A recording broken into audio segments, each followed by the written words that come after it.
Quelle joie de vous retrouver si nombreux à ce 15 minutes de grâce et de vérité avec le pasteur Mickey Hardy.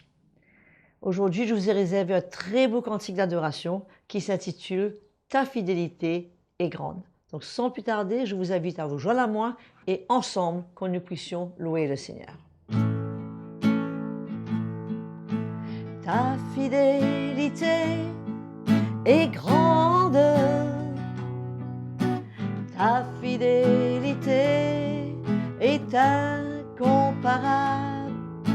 Nul n'est comme toi, ô Jésus. Grande est ta fidélité. Tous ensemble. Ta fidélité est grande.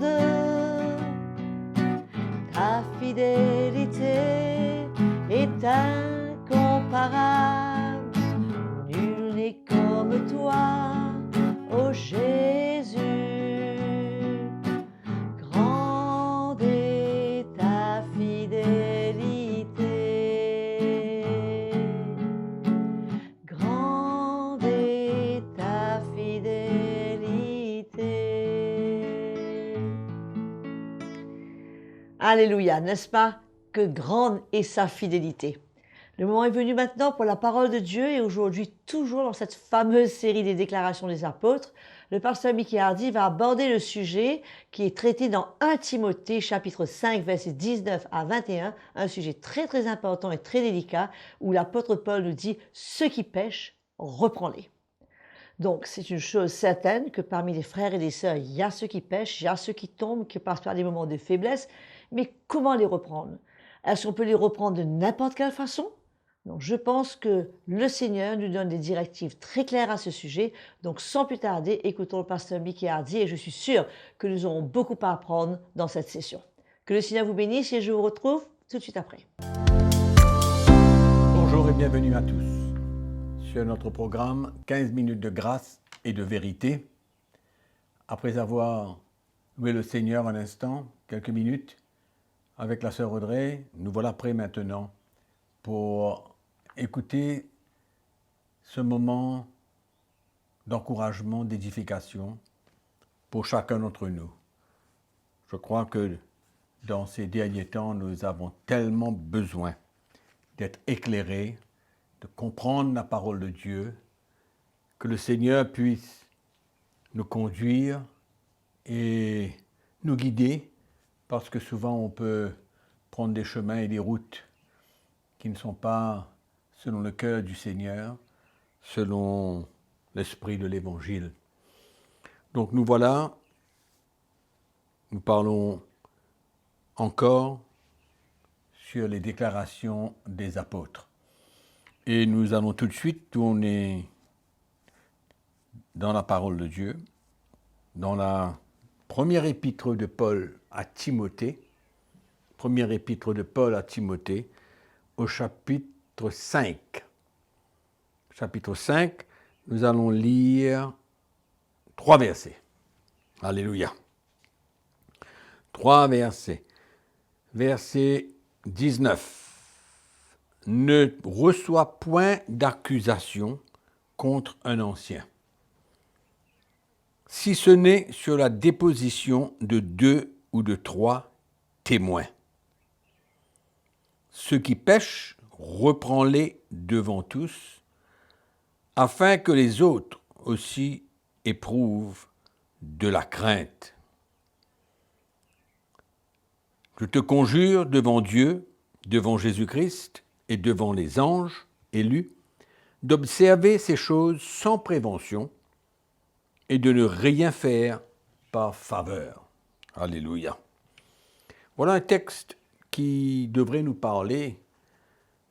Et l'apôtre Paul est clair.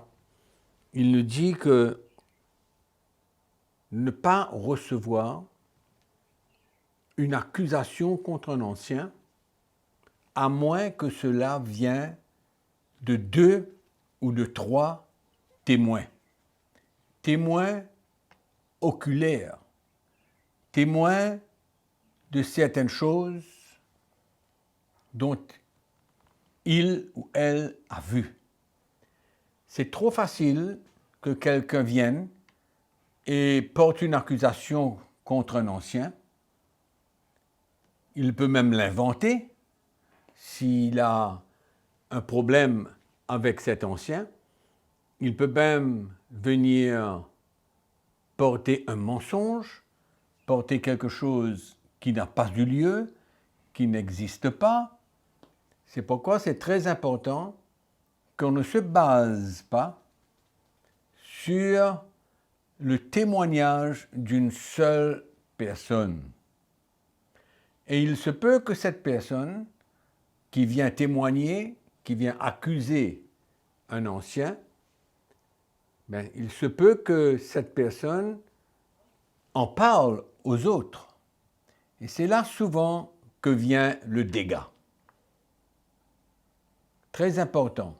Si quelqu'un, sincèrement, dans la vérité, dans l'honnêteté, voit un ancien faire des choses qui ne sont pas droites, il a cette liberté de pouvoir venir parler au leadership de l'Église, à l'autorité de l'Église, qui prendra cas de son accusation sans pour autant être sûr, parce que la déposition d'un seul témoin n'est pas une, allons dire, une vérité. Ça peut être une vérité, mais on ne peut pas se baser sur un témoignage. La Bible est claire. Ne reçoit pas d'accusation contre un ancien. C'est-à-dire n'accepte pas cette accusation, à moins que, si ce n'est sur la déposition de 2 ou de 3 témoins, à moins que cela soit accompagné par 2 autres ou 3 autres témoins. Témoins de ce qu'il a fait. Amen. Donc, il faut faire attention, que le peuple de Dieu fasse attention de ne pas propager des nouvelles, ou même de la part des anciens, de ne pas se reposer sur un seul témoignage. C'est pourquoi il est bon de ne pas faire les choses et ne pas décider les choses dans la précipitation, rapidement, mais être conscient que ce témoignage peut être vrai, il peut être vrai, mais Paul avertit Timothée, ne reçoit pas cette accusation contre un ancien de la part d'une personne.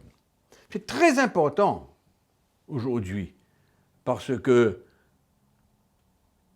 il y a des accusations qui peuvent ne pas être vraies, mais par contre, quand il y a un deuxième ou un troisième témoin qui vient communiquer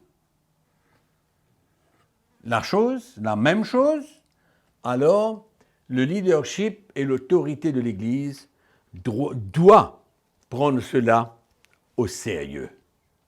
Amen. Doit prendre cela au sérieux et par la suite confronter l'ancien en question afin de déterminer ce qu'il a accompli, ce qu'il a fait, très important.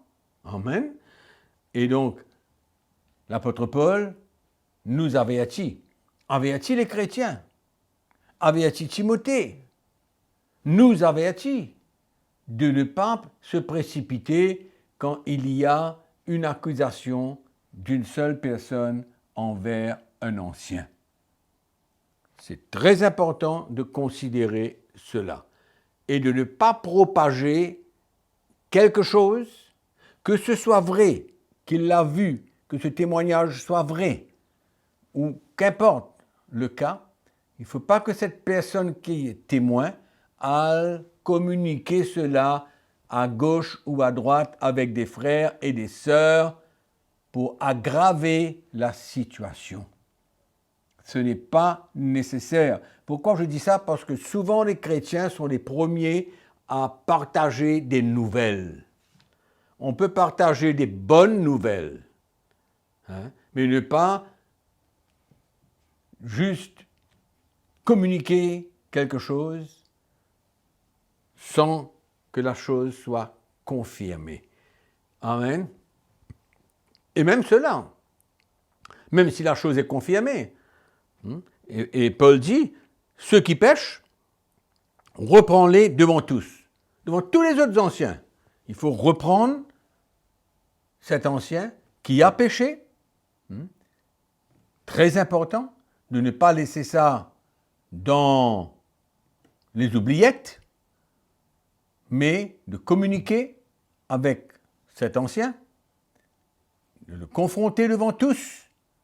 Et bien sûr, quand nous avons eu la preuve, le témoignage de 2 ou de 3 personnes, à ce moment-là, les choses viennent à la lumière, les choses sont prises en main par l'autorité de l'Église, par le leadership de l'Église, qui, par la suite, prendra action. Quand je dis prendra action, ça ne veut pas dire considérer ce frère, maintenant, cet ancien, comme quelqu'un qui doit être retiré, mis à part, et c'est comme ça souvent ce que ça se passe dans l'Église aujourd'hui.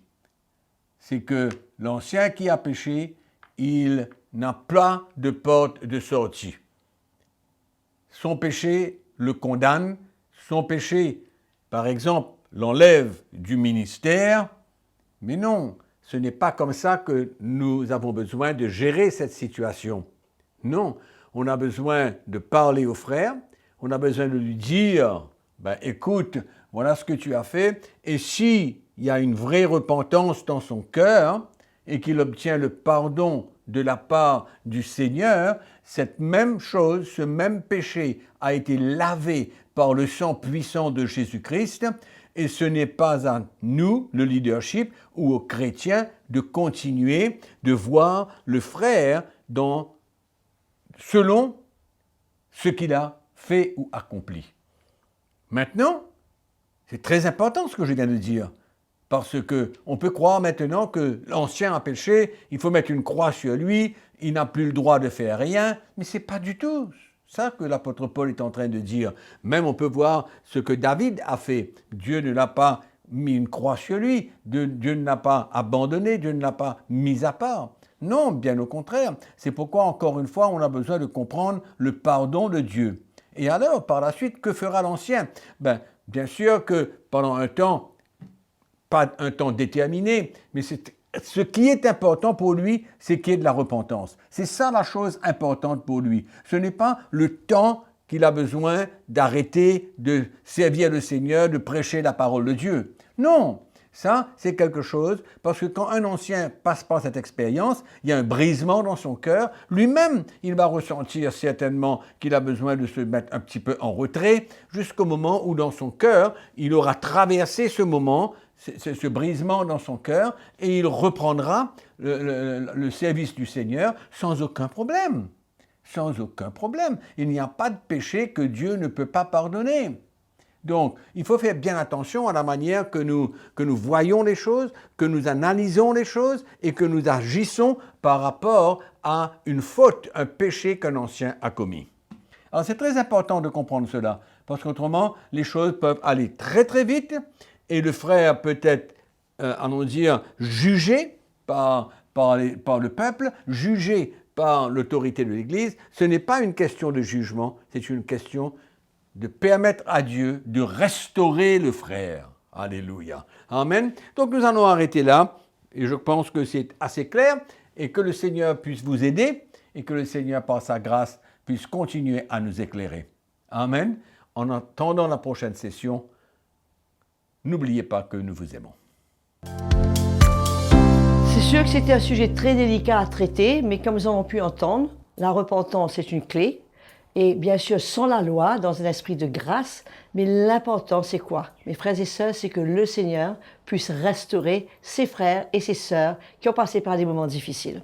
Et je pense que cette leçon nous a servi à beaucoup d'entre nous. Et je vous remercie d'avoir été là. Je vous encourage à partager ce lien, à cliquer bien sûr sur la clochette pour activer les notifications et sans oublier de vous abonner à notre chaîne CTMI. Tous les détails sont sur votre écran si vous désirez nous écrire, partager votre témoignage ou même si vous avez des questions à nous poser. Je vous dis donc pour la prochaine session, à très bientôt. Entre-temps, continuez à servir Jésus, gardez la joie du Seigneur, que ce soit votre force. À très bientôt.